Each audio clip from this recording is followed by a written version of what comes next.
Have you ever walked away from a conversation feeling confused, guilty, or suddenly unsure of yourself?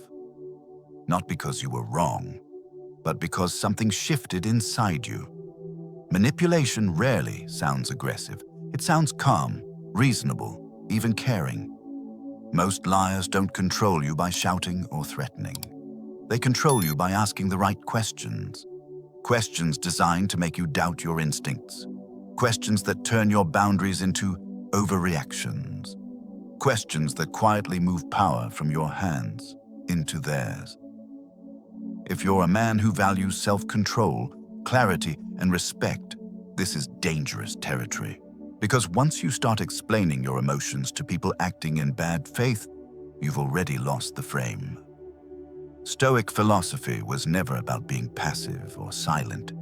It was about seeing clearly and refusing to surrender your inner authority. The Stoics understood something most people miss. You don't lose power when others speak. You lose it when you react without awareness. In this video, you'll learn 7 specific questions liars use to manipulate you. Not theories, not labels. Real patterns you've likely heard before. More importantly, you'll learn how a Stoic mind responds. Calmly, briefly, without emotional leakage.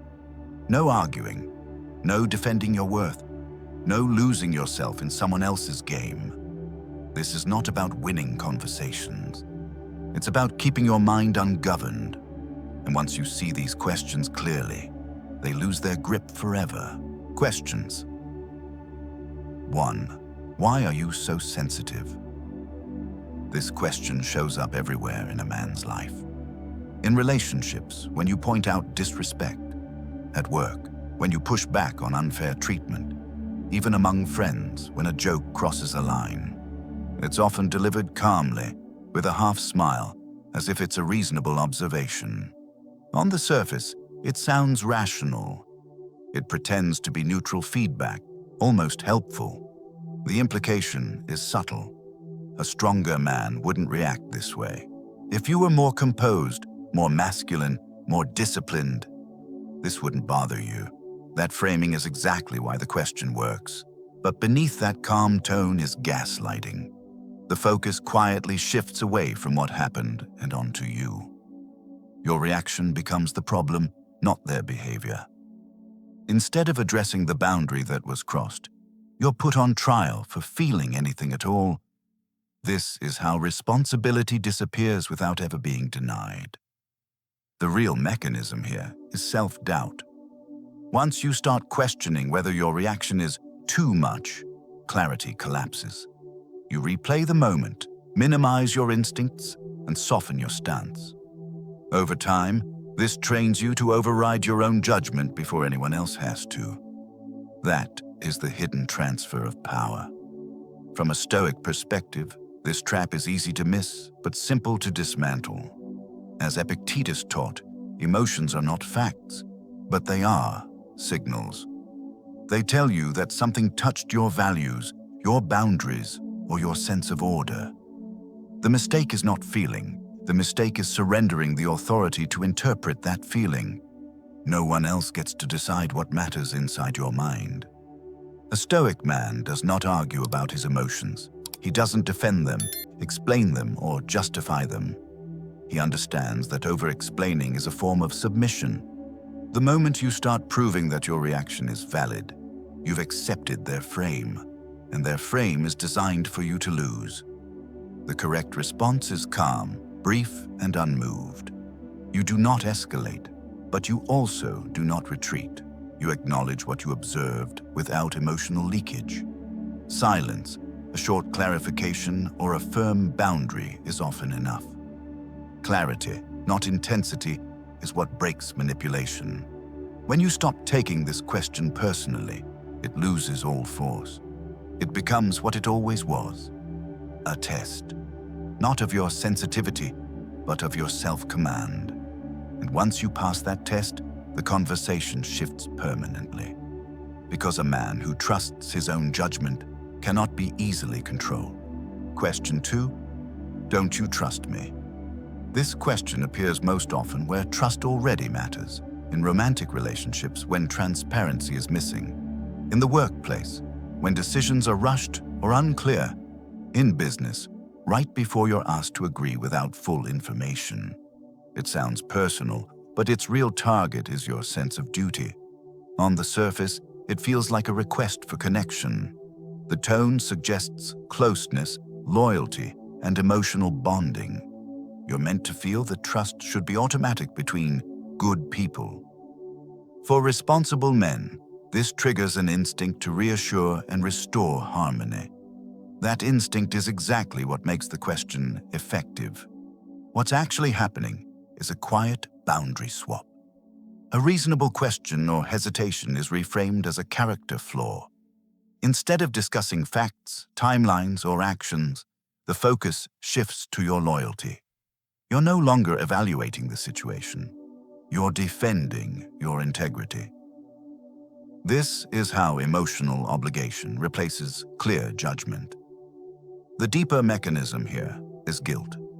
If you pause or ask for clarity, you're made to feel disloyal. If you push back, you risk being labeled suspicious or cold. Over time, this trains you to bypass your own discernment to keep the peace. Trust becomes something you must prove, not something that is earned. Stoic philosophy draws a hard line at this point. Trust is not blind obedience, and loyalty is not self-erasure. As Marcus Aurelius reminded himself, judgment must remain sovereign. You are responsible for how you assess reality, not for soothing another person's insecurity. No Stoic would trade clarity for approval. From a Stoic lens, trust is built on consistency, not reassurance. Words are cheap when separated from behavior. If someone is trustworthy, your calm observation will confirm it over time. If they are not, no amount of emotional reassurance will make it so. This is why Stoics always watch actions before offering belief. The wrong response is emotional negotiation, explaining how much you care, how loyal you are, or how you would never doubt them. That response rewards the manipulation by shifting power away from facts. It also sets a precedent where your trust must constantly be displayed. Once that pattern begins, it rarely stops. The correct response is quiet restraint. You do not argue about trust, and you do not perform it. You continue observing, asking clear questions, and moving at your own pace. If needed, you restate your position without apology or emotional emphasis. Calm consistency is the Stoic answer. When you stop rushing to prove trust, the dynamic changes. Manipulators rely on urgency and guilt to collapse your judgment. A man who refuses to hurry his belief cannot be easily cornered. Trust, when real, does not demand theater. And when it's forced, it was never trusted to begin with. Question 3. Why are you making this such a big deal? This question is designed to shrink reality. It doesn't deny that something happened. It minimizes its importance. The tone is casual, almost amused, as if you've misread the situation. You're made to feel that the problem exists only because you're giving it attention. And slowly, pressure builds for you to step back and downplay your own concern. To many men, this lands hard because it targets self-restraint. You're taught that strong men don't overreact or dwell on details. So when someone frames an issue as not a big deal, you instinctively question yourself. You wonder if pushing the issue makes you seem dramatic or insecure. That hesitation is exactly what the question is meant to create. The manipulation here works by redefining scale. What was a clear boundary becomes a small misunderstanding. What feels like disrespect becomes nothing worth stressing over. Instead of addressing the behavior, the conversation shifts to your reaction again. The issue fades, not because it was resolved, but because you were persuaded to abandon it. Over time, this pattern teaches withdrawal. You stop raising concerns unless they are extreme or undeniable. You tolerate subtle violations because calling them out feels excessive. your standards quietly lower, while the other person's behavior remains unchanged. This is how respect erodes without a single argument. Stoic discipline draws a sharp distinction here. A Stoic man does not measure importance by volume or emotion. He measures it by alignment with his values. Something can be calm, quiet, and still unacceptable. Seriousness is not defined by drama, it's defined by principle. The danger is confusing emotional intensity with significance. Manipulators want you to believe that if something isn't explosive, it doesn't matter. But many of the most damaging patterns are subtle and repeated. They survive precisely because they are easy to dismiss. Stoicism teaches you to notice patterns, not just incidents. The wrong response is over-explaining why it matters to you. That turns the discussion into a debate about feelings and perceptions. It invites the other person to keep minimizing until you give up. You end up arguing scale instead of substance. And substance is where your authority lies. The correct response is grounded clarity. You don't need to convince them that it's a big deal. You simply state what you observed and where your boundary is. No added emotion, no defensive tone, no justification marathon. Your calm seriousness speaks for itself. This question loses power when you stop measuring yourself against it. You're not required to match someone else's sense of importance. Your values set the scale, not their comfort. A man who knows what he will and won't accept does not need consensus. And once you stop retreating, the minimization stops working. Question 4. Are you sure that's what happened? This question doesn't confront you directly. It approaches softly, almost thoughtfully, as if accuracy is the concern. The tone suggests care for truth, not conflict, but its real effect is to destabilize your certainty. And once certainty wavers, control follows. Unlike open denial, this tactic works by planting doubt. You're invited to second-guess your own memory. Details that once felt clear suddenly feel blurry. You replay the moment, searching for mistakes in your recall. The conversation shifts from what happened to whether you can trust yourself. For many men, this is especially disarming. You're trained to value accuracy, logic, and fairness. So when someone questions your recollection, you feel compelled to reconsider. You don't want to be unfair or mistaken. That intellectual honesty becomes the opening manipulation exploit. The danger is not faulty memory. It's endless revision. When facts are constantly reopened, nothing ever settles. You lose the ground needed to stand firm. Each discussion starts from uncertainty instead of reality. Over time, you begin deferring to the other person's version by default. Stoicism offers a disciplined response to this pattern. A Stoic does not argue memory against emotion. He separates events from interpretations. As Seneca emphasized, clarity begins with observing what is, not what is suggested. Facts are recorded calmly, without theatrical defense. This does not mean rigid stubbornness. It means anchoring yourself in what you directly observe. Words spoken, actions taken, outcomes produced. You don't embellish, and you don't retract without reason. You hold events, not narratives. The wrong response is emotional debate. Trying to convince someone that your memory is valid invites further erosion. Each explanation becomes another opening for doubt. You end up defending perception instead of standing on reality. That exchange rarely ends in resolution. The correct response is quiet, factual grounding. You restate what you observed without argument. No added emotion, no speculation, no escalation.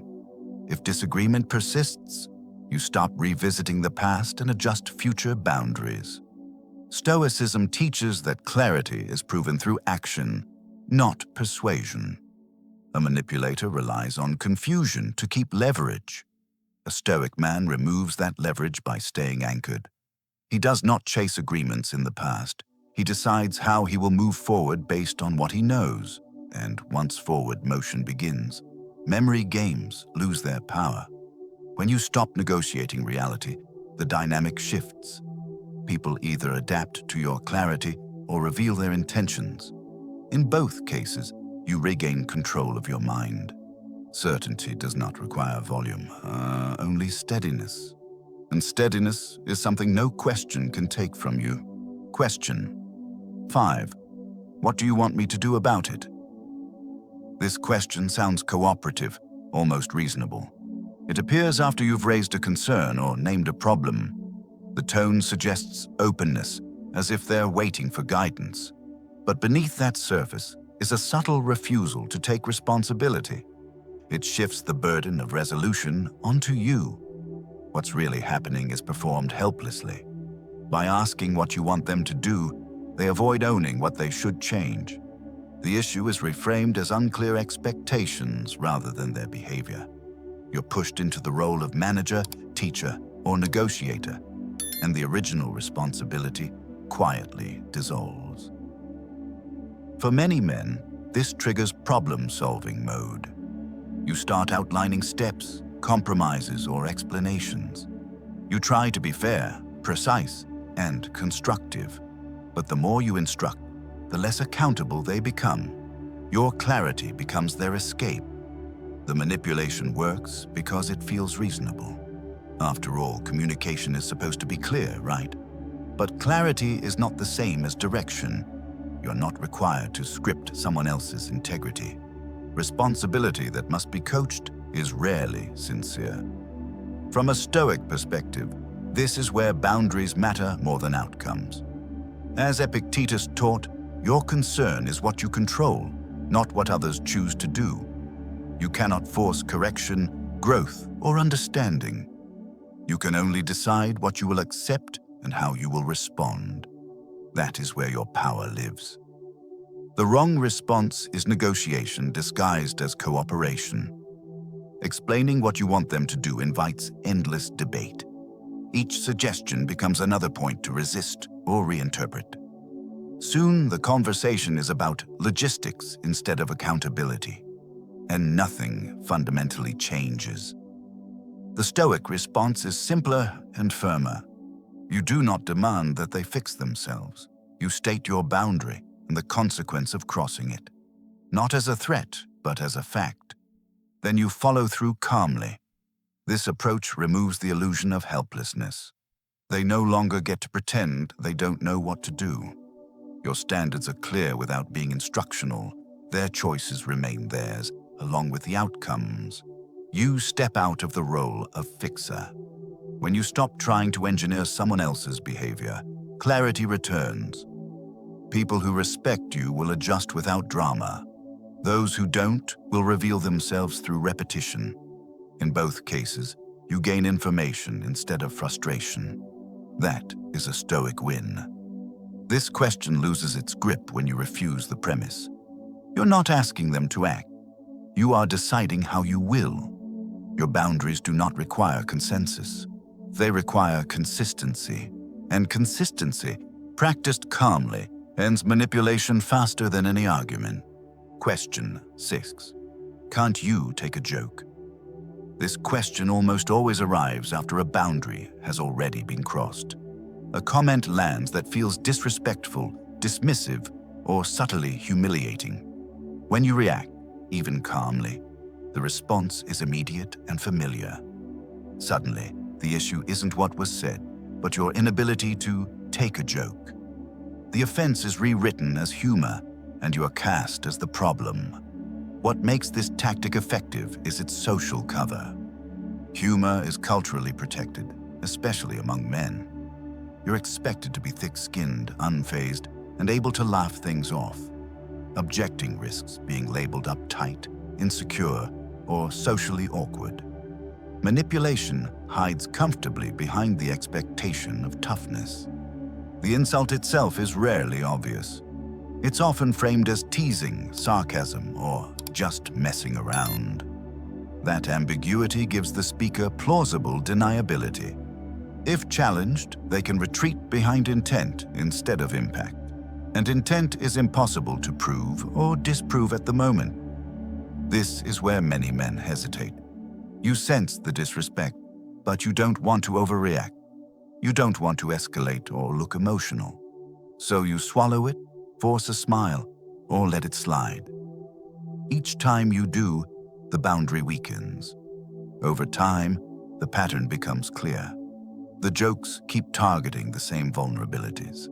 The tone stays sharp, not playful, and your discomfort becomes part of the entertainment. That's no longer humor, it's dominance testing. Stoic philosophy draws a clean line here. Humor, when healthy, builds connection. When weaponized, it erodes dignity. A Stoic man does not confuse endurance with strength. He knows that tolerating disrespect is not resilience. The manipulation succeeds by reframing boundaries as fragility. If you object, you're told you lack humor. If you stay silent, the behavior continues. Either way, the manipulator benefits.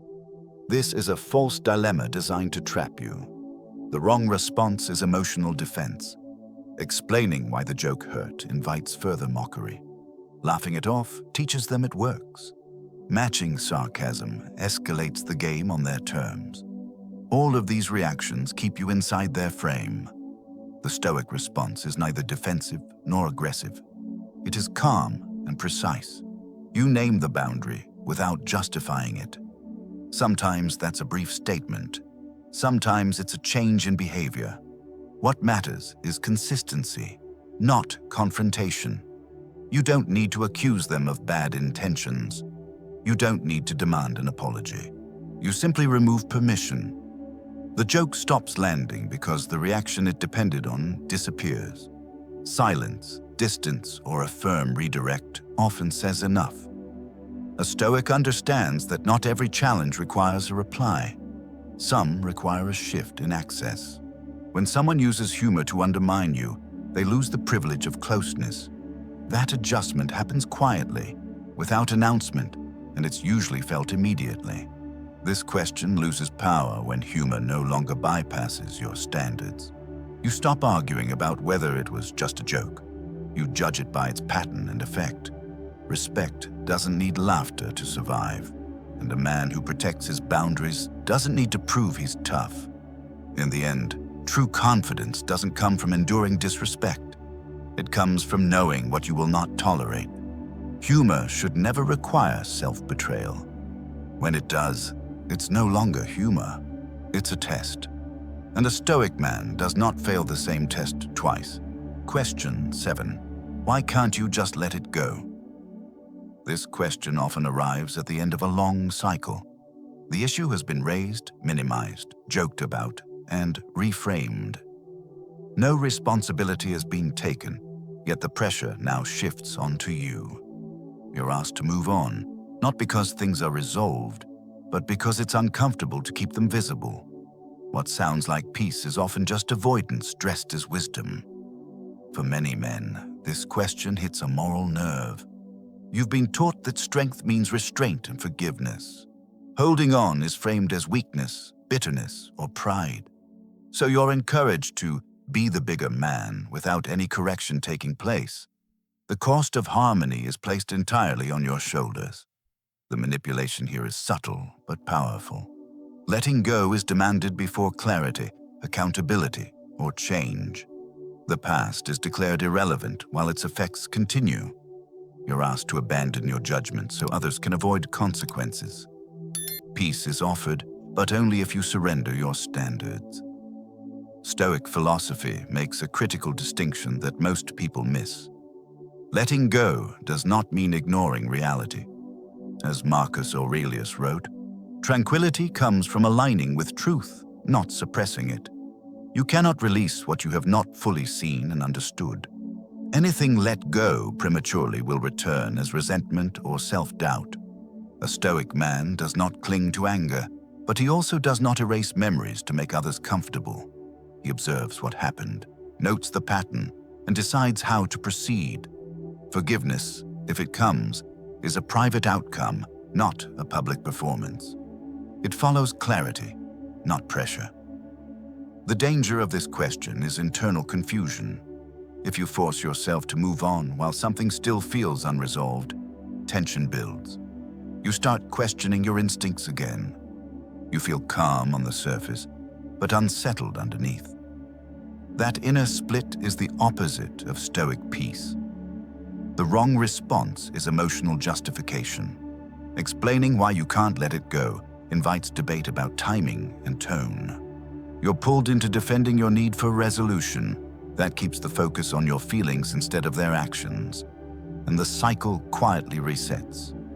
The Stoic response is grounded finality. You don't argue about forgiveness or closure. You simply act according to what you now understand. That may mean distance, a changed boundary, or a different level of trust. No announcement is required. Letting go, in the Stoic sense, is an internal release. It means you stop replaying, ruminating, and hoping for a different past. But it does not mean pretending nothing happened. Your future decisions still reflect what you learned. Wisdom is memory without emotional attachment. This question loses its grip when you stop confusing peace with compliance. True calm does not require self-betrayal. It requires alignment between your judgment and your actions. When those align, the need to explain disappears. Silence becomes enough. Placed at the end, this question reveals everything that came before it. It exposes whether accountability ever existed. It tests whether you will abandon clarity for comfort. A Stoic man chooses clarity, even quietly. And in that choice, he finally lets go, without losing himself.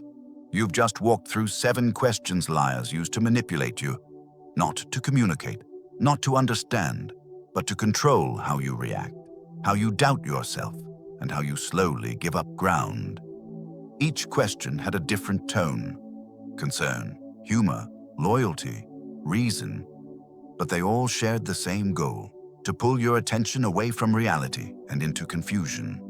Because liars don't win by being louder or more aggressive.